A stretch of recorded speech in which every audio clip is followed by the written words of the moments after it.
Chapter 2. Matthew Cuthbert is surprised. Matthew Cuthbert and the sorrel mare jogged comfortably over the 8 miles to Bright River. It was a pretty road, running along between snug farmsteads, with now and again a bit of balsamy fir wood to drive through, or a hollow where wild plums hung out their filmy bloom. The air was sweet with the breath of many apple orchards, and the meadows sloped away in the distance to horizon mists of pearl and purple, while the little bird sang as if it were the one day of summer in all the year. Matthew enjoyed the drive after his own fashion, except during the moments when he met women and had to nod to them, for in Prince Edward Island you are supposed to nod to all and sundry you meet on the road whether you know them or not. Matthew dreaded all women except Marilla and Mrs. Rachel. He had an uncomfortable feeling that the mysterious creatures were secretly laughing at him. He may have been quite right in thinking so, for he was an odd-looking personage, with an ungainly figure and long iron-grey hair that touched his stooping shoulders, and a full, soft brown beard which he had worn ever since he was 20. In fact, he had looked at 20 very much as he looked at 60, lacking a little of grayness. When he reached Bright River, there was no sign of any train. He thought he was too early, so he tied his horse in the yard of the small Bright River Hotel and went over to the station house. The long platform was almost deserted, the only living creature in sight being a girl who was sitting on a pile of shingles at the extreme end. Matthew, barely noting that it was a girl, sidled past her as quickly as possible without looking at her. Had he looked, he could hardly have failed to notice the tense rigidity and expectation of her attitude and expression. She was sitting there waiting for something or somebody, and, since sitting and waiting was the only thing to do just then, she sat and waited with all her might and main. Matthew encountered the station master locking up the ticket office preparatory to going home for supper, and asked him if the 5:30 train would soon be along. The 5:30 train has been in and gone half an hour ago, answered that brisk official. But there was a passenger dropped off for you, a little girl. She's sitting out there on the shingles. I asked her to go into the ladies' waiting room, but she informed me, gravely, that she preferred to stay outside. There was more scope for imagination, she said. She's a case, I should say. I'm not expecting a girl, said Matthew blankly. It's a boy I've come for. He should be here. Mrs. Alexander Spencer was to bring him over from Nova Scotia for me. The station master whistled. Yes, there's some mistake, he said. Mrs. Spencer came off the train with that girl and gave her into my charge. Said you and your sister were adopting her from an orphan asylum, and that you would be along for her presently. That's all I know about it. And I haven't got any more orphans concealed hereabouts. I don't understand, said Matthew helplessly, wishing that Marilla was at hand to cope with the situation. Well, you'd better question the girl, said the station master carelessly. I dare say she'll be able to explain. She's got a tongue of her own, that's certain. Maybe they were other boys of the brand you wanted. He walked jauntily away, being hungry, and the unfortunate Matthew was left to do that which was harder for him than bearding a lion in its den. Walk up to a girl, a strange girl, an orphan girl, and demand of her why she wasn't a boy. Matthew groaned in spirit as he turned about and shuffled gently down the platform towards her. She had been watching him ever since he had passed her, and she had her eyes on him now. Matthew was not looking at her, and would not have seen what she was really like if he had been, but an ordinary observer would have seen this. A child of about 11, garbed in a very short, very tight, very ugly dress of yellowish-grey winsey. She wore a faded brown sailor hat, and beneath the hat, extending down her back, were 2 braids of very thick, decidedly red hair. Her face was small, white, and thin, also much freckled. Her mouth was large, and so were her eyes, which looked green in some lights and moods and grey in others. So far, the ordinary observer. An extraordinary observer might have seen that the chin was very pointed and pronounced, that the big eyes were full of spirit and vivacity, that the mouth was sweet-lipped and expressive, that the forehead was broad and full. In short, our discerning extraordinary observer might have concluded that no commonplace soul inhabited the body of this stray woman-child, of whom shy Matthew Cuthbert was so ludicrously afraid. Matthew, however, was spared the ordeal of speaking first, for as soon as she concluded that he was coming to her, she stood up, grasping with one thin brown hand the handle of a shabby old-fashioned carpet-bag, the other she held out to him. "I suppose you are Mr. Matthew Cuthbert of Green Gables," she said in a peculiarly clear, sweet voice. "I'm very glad to see you. I was beginning to be afraid you weren't coming for me, and I was imagining all the things that might have happened to prevent you. I had made up my mind that if you didn't come for me tonight, I'd go down the track to that big wild cherry tree at the bend and climb up into it to stay all night. I wouldn't be a bit afraid, and it would be lovely to sleep in a wild cherry tree all white with bloom in the moonshine, don't you think? You could imagine you were dwelling in marble halls, couldn't you? And I was quite sure you would come for me in the morning if you didn't tonight." Matthew had taken the scrawny little hand awkwardly in his. Then and there he decided what to do. He could not tell this child with the glowing eyes that there had been a mistake. He would take her home and let Marilla do that. She couldn't be left at Bright River anyhow, no matter what mistake had been made, so all questions and explanations might as well be deferred until he was safely back at Green Gables. I'm sorry I was late, he said shyly. Come along, the horse is over in the yard. Give me your bag. "Oh, I can carry it," the child responded cheerfully. "It isn't heavy. I've got all my worldly goods in it, but it isn't heavy. And if it isn't carried in just a certain way, the handle pulls out. So I'd better keep it, because I know the exact knack of it. It's an extremely old carpet bag. Oh, I'm very glad you've come, even if it would have been nice to sleep in a wild cherry tree. We've got to drive a long piece, haven't we? Mrs. Spencer said it was 8 miles. I'm glad, because I love driving. Oh, it seems so wonderful that I'm going to live with you and belong to you. I've never belonged to anybody. Not really. But the asylum was the worst. I've only been in it 4 months, but that was enough. I don't suppose you ever were an orphan in an asylum, so you can't possibly understand what it is like. It's worse than anything you could imagine. Mrs. Spencer said it was wicked of me to talk like that, but I didn't need to be wicked. It's so easy to be wicked without knowing it, isn't it? They were good, you know, the asylum people. But there is so little scope for the imagination in an asylum, only just in the other orphans. It was pretty interesting to imagine things about them. To imagine that perhaps the girl who sat next to you was really the daughter of a belted earl who had been stolen away from her parents in her infancy by a cruel nurse who died before she could confess. I used to lie awake at nights and imagine things like that, because I didn't have time in the day. I guess that's why I'm so thin. I am dreadful thin, ain't I? There isn't a pick on my bones. I do love to imagine I'm nice and plump, with dimples in my elbows. With this, Matthew's companion stopped talking, partly because she was out of breath and partly because they had reached the buggy. Not another word did she say until they had left the village and were driving down a steep little hill, the road part of which had been cut so deeply into the soft soil that the banks, fringed with blooming wild cherry trees and slim white birches, were several feet above their heads. The child put out her hand and broke off a branch of wild plum that brushed against the side of the buggy. "Isn't that beautiful? What did that tree, leaning out from the bank, all white and lacy, make you think of?" she asked. Well, now, I don't know, said Matthew. "Why, a bride, of course. A bride all in white with a lovely misty veil. I've never seen one, but I can imagine what she would look like.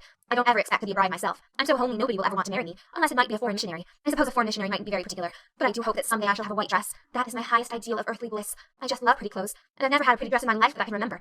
But of course, it's all the more to look forward to, isn't it? And then I can imagine that I'm dressed gorgeously. This morning when I left the asylum, I felt so ashamed because I had to wear this horrid old winsey dress. All the orphans had to wear them, you know. A merchant in Hopeton last winter donated 300 yards of winsey to the asylum. Some people said it was because he couldn't sell it, but I'd rather believe that it was out of the kindness of his heart, wouldn't you? When we got on the train, I felt as if everybody must be looking at me and pitying me. But I just went to work and imagined that I had on the most beautiful pale blue silk dress, because when you are imagining, you might as well imagine something worthwhile. And a big hat, all flowers and nodding plumes, and a gold watch, and kid gloves and boots. I felt cheered up right away, and I enjoyed my trip to the island with all my might. I wasn't a bit sick coming over in the boat. Neither was Mrs. Spencer, although she generally is. She said she hadn't time to get sick watching to see that I didn't fall overboard. She said she never saw the beat of me for prowling about. But if it kept her from being seasick, it's a mercy I did prowl, isn't it? And I wanted to see everything that was to be seen on that boat, because I didn't know whether I'd ever have another opportunity. Oh, there are a lot more cherry trees all in bloom. This island is the bloomiest place. I just love it already, and I'm so glad I'm going to live here. I've always heard that Prince Edward Island was the prettiest place in the world, and I used to imagine I was living here, but I never really expected I would. It's delightful when your imaginations come true, isn't it? But those red roads are so funny. When we got into the train at Charlottetown and the red roads began to flash past, I asked Mrs. Spencer what made them red, and she said she didn't know, and for pity's sake not to ask her any more questions. She said I must have asked her 1,000 already. I suppose I had too, but how are you going to find out about things if you don't ask questions? And what does make the roads red? Well, now, I don't know, said Matthew. Well, that is one of the things to find out sometime. Isn't it splendid to think of all the things there are to find out about? It just makes me feel glad to be alive. It's such an interesting world. It wouldn't be half so interesting if we knew all about everything, would it? There'd be no scope for imagination then, would there? But am I talking too much? People are always telling me I do. Would you rather I didn't talk? If you say so, I'll stop. I can stop when I make up my mind to it, although it's difficult.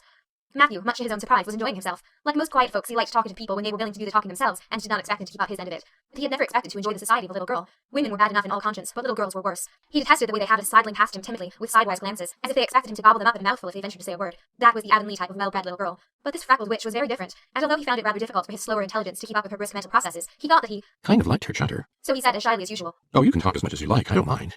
Oh, I'm so glad. I know you and I are going to get along together fine. It's such a relief to talk when one wants to and not be told that children should be seen and not heard. I've had that said to me a million times, I have once. And people laugh at me because I use big words. But if you have big ideas, you have to use big words to express them, haven't you? Well, now that seems reasonable, said Matthew. Mrs. Spencer said that my tongue must be hung in the middle. But it isn't. It's firmly fastened at one end. Mrs. Spencer said your place was named Green Gables. I asked her all about it, and she said there were trees all around it. I was gladder than ever. I just love trees. And there weren't any at all about the asylum. Only a few poor weeny teeny things out in front with little whitewashed cagey things about them. They just looked like orphans themselves, those trees did. It used to make me want to cry to look at them. I used to say to them, oh, you poor little things. If you were out in great big woods with other trees all around you and little mosses and June boughs growing over your roots and the brook not far away and birds singing in your branches, you could grow, couldn't you? But you can't where you are. I know just exactly how you feel, little trees.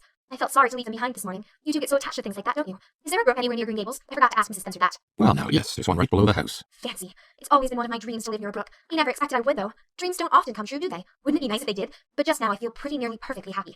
I can't feel exactly perfectly happy because, well, what color would you call this? She twitched one of her long glossy braids over her thin shoulder and held it up before Matthew's eyes.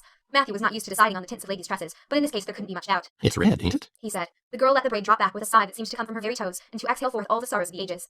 Yes, it's red, she said resignedly. Now you see why I can't be perfectly happy. Nobody could who has red hair. I don't mind the other things so much. The freckles and the green eyes and my skinniness. I can imagine them away. I can imagine that I have a beautiful rose-leaf complexion and lovely starry violet eyes. But I cannot imagine that red hair away. I do my best. I think to myself, now my hair is a glorious black, black as the raven's wing. But all the time I know it is just plain red, and it breaks my heart. It will be my lifelong sorrow. I read of a girl once in a novel who had a lifelong sorrow, but it wasn't red hair. Her hair was pure gold rippling back from her alabaster brow. What is an alabaster brow? I never could find out. Can you tell me? Well, now, I'm afraid I can't, said Matthew, who was getting a little dizzy. He felt as he had once felt in his rash youth when another boy had enticed him on the merry-go-round at a picnic. Well, whatever it was, it must have been something nice because she was divinely beautiful. Have you ever imagined what it must feel like to be divinely beautiful? Well, now, no, I haven't, confessed Matthew ingenuously. I have, often. Which would you rather be if you had the choice? Divinely beautiful, or dazzlingly clever, or angelically good? Well, now, I don't know exactly. Neither do I. I can never decide. But it doesn't make much real difference, for it isn't likely I'll ever be either. It's certain I'll never be angelically good. Mrs. Spencer says, oh, Mr. Cuthbert! Oh, Mr. Cuthbert! Oh, Mr. Cuthbert! That was not what Mrs. Spencer had said. Neither had the child tumbled out of the buggy, nor had Matthew done anything astonishing. They had simply rounded a curve in the road and found themselves in the avenue. The avenue, so called by the Newbridge people, was a stretch of road 400 or 500 yards long, completely arched over with huge, wide-spreading apple trees, planted years ago by an eccentric old farmer. Overhead was one long canopy of snowy, fragrant bloom. Below the boughs, the air was full of a purple twilight, and far ahead, a glimpse of painted sunset sky shone like a great rose window at the end of a cathedral aisle. Its beauty seemed to strike the child dumb. She leaned back in the buggy, her thin hands clasped before her, her face lifted rapturously to the white splendor above. Even when they had passed out and were dragging down the long slope to Newbridge, she never moved or spoke. Still, with rapt face, she gazed afar into the sunset west, with eyes that saw visions trooping splendidly across that glowing background. Through Newbridge, a bustling little village where dogs barked at them, and small boys hooted and curious faces peered from the windows, they drove, still in silence. When 3 miles more had dropped away behind them, the child had not spoken. She could keep silence, it was evident, as energetically as she could talk. I guess you're feeling pretty tired and hungry? Matthew ventured to say at last, accounting for her long visitation of dumbness with the only reason he could think of. But we haven't very far to go now, only another mile. She came out of her reverie with a deep sigh, and looked at him with the dreamy gaze of a soul that had been wandering afar, star-led. Oh, Mr. Cuthbert, she whispered. That place we came through, that white place, what was it? Well, now, you must mean the avenue, said Matthew after a few moments' profound reflection. It is a kind of pretty place. Pretty? Oh, pretty doesn't seem the right word to use, nor beautiful either. They don't go far enough. Oh, it was wonderful, wonderful.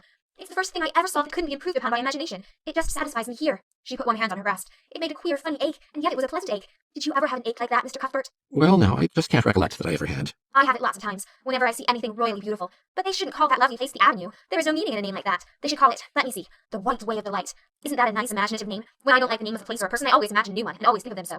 There was a girl at the asylum whose name was Hepzibah Jenkins, but I always imagined her as Rosalia de Vere. Other people may call that place the Avenue, but I shall always call it the White Way of Delight. Have you really only another mile to go before we get home? I'm glad, and I'm sorry. I'm sorry because this drive has been so pleasant, and I'm always sorry when pleasant things end. Something still pleasanter may come after, but you can never be sure. And it's so often the case that it isn't pleasanter. That has been my experience anyhow. But I'm glad to think of getting home. You see, I've never had a real home since I can remember. It gives me that pleasant ache again just to think of coming to a really, truly home. Oh, isn't that pretty? They had driven over the crest of a hill. Below them was a pond, looking almost like a river, so long and winding was it. A bridge spanned it midway, and from there to its lower end, where an amber-hued belt of sandhills shut it in from the dark blue gulf beyond, the water was a glory of many shifting hues, the most spiritual shadings of crocus and rose and ethereal green, with other elusive tintings for which no name has ever been found.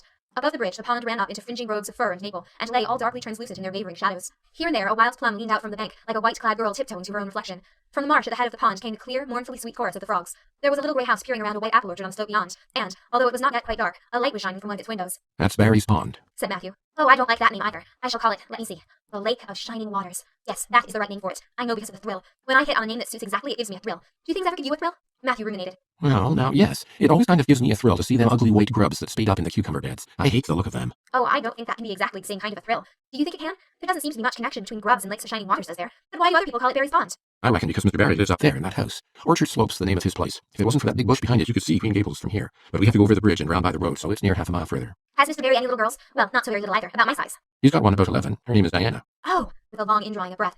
What a perfectly lovely name. Well, no, I don't know. There's something dreadful heathenish about it, seems to me. I'd rather Jane or Mary or some sensible name like that. But when Diana was born, there was a schoolmaster boarding there, and they gave him the naming of her, and he called her Diana. I wish there had been a schoolmaster like that around when I was born then. Oh, here we are at the bridge. I'm going to shut my eyes tight. I'm always afraid going over bridges. I can't help imagining that perhaps just as we get to the middle, they'll crumple up like a jackknife and nip us. So I shut my eyes. But I always have to open them for all when I think we're getting near the middle. Because you see, if the bridge did crumple up, I want to see it crumple. What a jolly rumble it makes. I always like the rumble part of it. Isn't it splendid there are so many things to like in this world? There, we're over. Now I'll look back. Good night, dear Lake of Shining Waters. I always say good night to the things I love, just as I would to people. I think they like it. That water looks as if it was smiling at me. When they had driven up the further hill and around a corner, Matthew said, We're pretty near home now. That's Green Gables over... Oh, don't tell me, she interrupted breathlessly, catching at his partially raised arm and shutting her eyes that she might not see his gesture. Let me guess. I'm sure I'll guess right. She opened her eyes and looked about her. They were on the crest of a hill. The sun had set some time since, but the landscape was still clear in the mellow afterlight. To the west, a dark church spire rose up against a marigold sky. Below was a little valley, and beyond a long, gently rising slope with snug farmsteads scattered along it. From one to another the child's eyes darted, eager and wistful. At last they lingered on one away to the left, far back from the road, dimly white with blossoming trees in the twilight of the surrounding woods. Over it, in the stainless southwest sky, a great crystal white star was shining like a lamp of guidance and promise. That's it, isn't it? She said, pointing. Matthew slapped the reins on the sorrel's back delightedly. Well, now you've guessed it. But I reckon Mrs. Spencer described it so as you could tell. No, she didn't. Really, she didn't. All she said might just as well have been about most of those other places. I hadn't any real idea what it looked like. But just as soon as I saw it, I felt I was home. Oh, it seems as if I must be in a dream. Did you know my arm must be black and blue from the elbow up? For I pinched myself so many times today. Every little while a horrible, sickening feeling would come over me, and I'd be so afraid it was all a dream. Then I pinched myself to see if it was real, until suddenly I remembered that even supposing it was only a dream, I'd better go on dreaming as long as I could. So I stopped pinching. But it is real, and we're nearly home. With a sigh of rapture, she relapsed into silence. Matthew stirred uneasily. He felt glad that it would be Marilla and not he who would have to tell this waif of the world that the home she longed for was not to be hers after all. They drove over Lynn's Hollow, where it was already quite dark, but not so dark that Mrs. Rachel could not see them from her window vantage, and up the hill, and into the long lane of Green Gables. By the time they arrived at the house, Matthew was shrinking from the approaching revelation, with an energy he did not understand. It was not of Marilla or himself he was thinking, or of the trouble this mistake was probably going to make for them, but of the child's disappointment. When he thought of that rapt light being quenched in her eyes, he had an uncomfortable feeling that he was going to assist at murdering something, much the same feeling that came over him when he had to kill a lamb or calf or any other innocent little creature. The yard was quite dark as they turned into it, and the poplar leaves were rustling silkily all round it. Listen to the trees talking in their sleep, she whispered, as he lifted her to the ground. What nice dreams they must have. Then, holding tightly to the carpet bag which contained all her worldly goods, she followed him into the house. End of chapter 2.